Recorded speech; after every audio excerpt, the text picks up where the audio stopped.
Buat kamu yang ngaku Madridista sejati, wajib banget untuk subscribe channel ini ya. Terima kasih dan hala Madrid!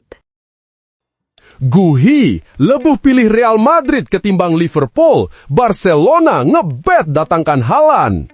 Spekulasi transfer pemain besar Eropa terus memanas. Real Madrid kini menjadikan bek Crystal Palace Marc Guhi sebagai target utama. Bek 25 tahun itu disebut lebih condong ke tim berjuluk Los Blancos dibandingkan Liverpool. Dari Spanyol, Barcelona mengincar Erling Haaland sebagai pengganti jangka panjang Robert Lewandowski. Namun, rencana mereka untuk memboyong Marcus Rashford dari Manchester United terhambat aturan gaji La Liga. Di Inggris, Liverpool bersaing dengan Manchester United untuk mendapatkan Carlos Baleba, gelandang muda Brighton asal Kamerun berusia 21 tahun.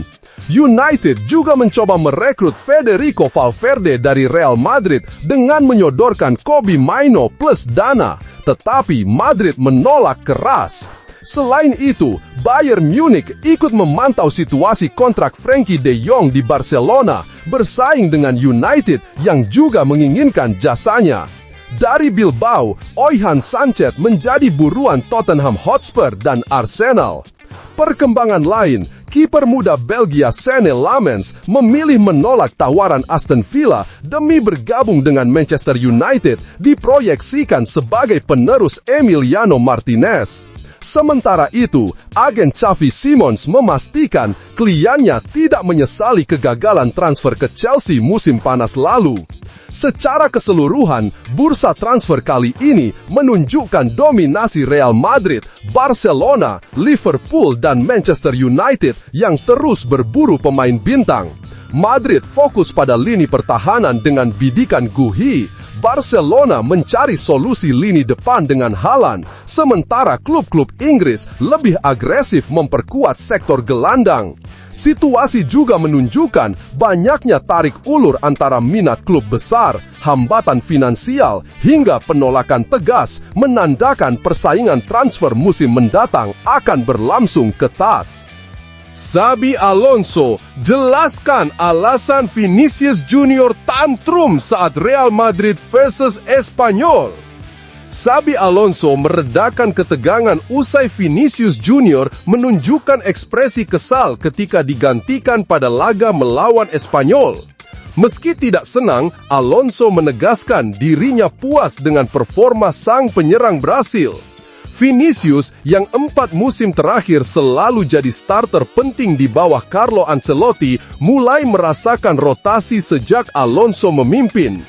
Ia sempat duduk di bangku cadangan saat Madrid menghadapi Marseille di Liga Champions dan juga dalam laga tandang perdana di Liga. Saat menghadapi Espanyol, Vinicius dimainkan sejak awal dan memberi kontribusi dengan assist untuk gol Kylian Mbappe. Namun, ia ditarik keluar pada menit ke-77 ketika sedang tampil bagus, membuatnya frustrasi hingga melempar botol air. Alonso menilai reaksi tersebut wajar. Satu-satunya yang kurang darinya adalah gol, ujar Alonso, menekankan bahwa kebutuhan tim akan energi segar lebih penting. Ia membandingkan situasi itu dengan Franco Mastantuono yang juga kecewa ketika diganti. Alonso menutup dengan menyatakan puas terhadap Vinicius dan menegaskan padatnya jadwal menuntut rotasi. Sebaliknya, Mbappe tampak kebal dari pergantian. Penyerang Prancis itu tampil gemilang dengan gol jarak jauh indah dan 8 percobaan tembakan. Ia baru ditarik keluar pada menit ke-89 tanpa menunjukkan protes, digantikan Jude Bellingham. Alonso memuji fleksibilitas Mbappe yang kali ini bermain lebih mundur sebagai pengatur serangan dekat dengan gelandang dan mengeksekusi instruksi dengan sempurna. Bagi Alonso, kemampuan adaptasi Mbappe menegaskan kecerdasan sepak bolanya. Franco Mastantuono, hidupkan sayap kanan! Franco Mastantuono muncul sebagai senjata baru Real Madrid di era Xabi Alonso. Kehadirannya memberi keseimbangan serangan yang sebelumnya terlalu berat di sisi kiri bersama Vinicius Junior. Pada musim 2024-25, 70% aliran serangan Madrid berasal dari kiri. Namun musim ini, distribusi mulai merata berkat Mastantuono. Alonso sempat mencoba Arda Güler di sayap kanan, tetapi kini lebih mengandalkan Mastantuono sebagai poros utama dalam membangun serangan dari sisi tersebut.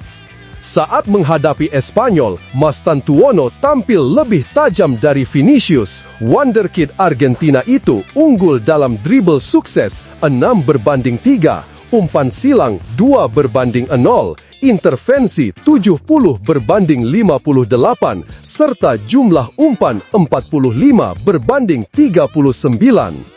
Ia lebih sering membuka ruang dan menciptakan peluang, bahkan membantu Dani Carvajal di lini belakang meski posisi alamiah gelandang serang. Kontribusinya juga terlihat saat Madrid bertandang ke Real Sociedad, di mana data Opta mencatat aliran serangan kanan 34,9%, sedikit lebih tinggi dari sisi kiri 34,7%.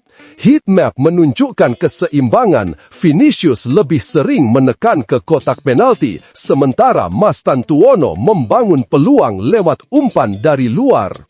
Dibanding Rodrigo musim lalu, ia lebih berani memaksimalkan peran kanan. Alonso kini mengeksplorasi potensinya lebih dalam, terutama dengan kembalinya Jude Bellingham yang bisa mengubah pola permainan. Arda Güler tetap jadi opsi alternatif menarik dengan catatan 2 gol dan 1 assist serta ancaman tembakan kaki kiri jarak jauh. Dengan demikian, Alonso menghadapi dilema strategis, apakah mempertahankan Mastantuono sebagai penggerak utama di kanan atau memberi kesempatan lebih bagi Güler yang menawarkan variasi berbeda. Kisah Abderrahim Ojeda, korban gempa Maroko yang jadi tamu kehormatan Real Madrid. Kisah Abderrahim Ojeda, remaja asal Maroko, jadi sorotan dunia sepak bola setelah tragedi gempa 2023 yang merenggut nyawa kedua orang tua, kakek, dan 2 saudaranya. Dalam kondisi berduka, ia terekam kamera menangis mengenakan jersey Real Madrid, klub impiannya. Video itu viral dan menyentuh hati banyak pihak, termasuk manajemen Los Blancos. Real Madrid kemudian mengundang Abderrahim ke Spanyol, menunjukkan bahwa mereka lebih dari sekadar klub. Tak hanya sebatas undangan, ia juga difasilitasi untuk bersekolah dan bahkan resmi didaftarkan ke Akademi Madrid, membuka jalan baginya mengejar cita-cita menjadi pesepak bola profesional. Dari seorang anak korban bencana, kini ia punya kesempatan emas bersama klub raksasa dunia.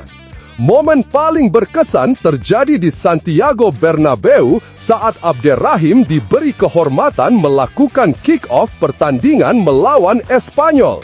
Ribuan pasang mata menyaksikan langkah bersejarah itu.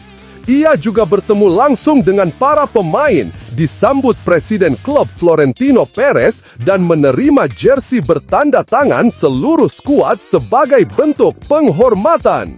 Kisah ini menunjukkan bahwa sepak bola bukan hanya tentang gol dan trofi. Lebih dalam, olahraga ini mampu jadi jembatan harapan, penyembuh luka, sekaligus bukti nyata solidaritas. Real Madrid memperlihatkan sisi kemanusiaan yang jarang terlihat di balik gemirlap prestasi, hadir mendukung seorang anak di momen penuh makna. Dari reruntuhan gempa Maroko hingga panggung besar sepak bola dunia, Abderrahim membuktikan bahwa harapan bisa lahir dari kesedihan terdalam. Cerita ini menegaskan bahwa sepak bola adalah tentang kemanusiaan, harapan, dan mimpi yang pantang padam. Real Madrid absen dari seremoni Ballon d'Or 2025.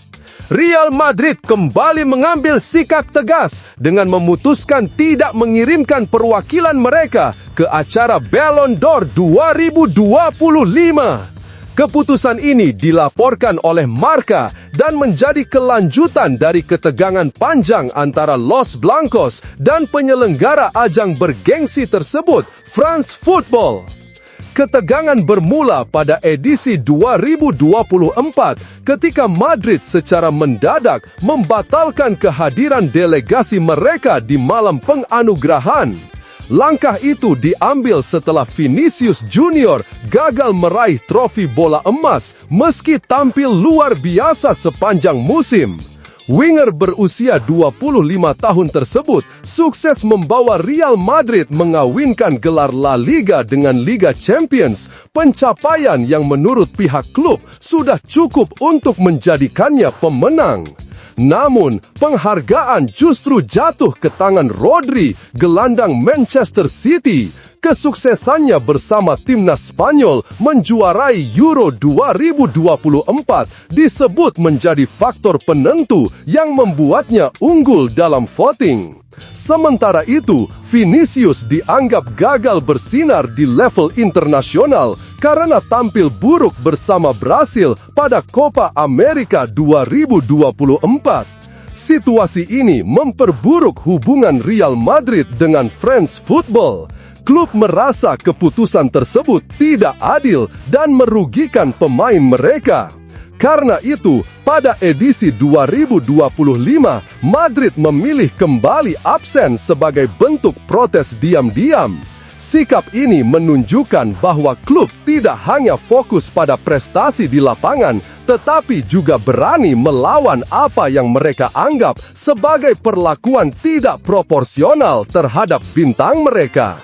Dengan ketidakhadiran Real Madrid, ajang Ballon d'Or tahun ini akan terasa berbeda, menyoroti jurang perbedaan pandangan antara klub paling sukses di Eropa dan penyelenggara penghargaan individu paling prestisius dalam dunia sepak bola.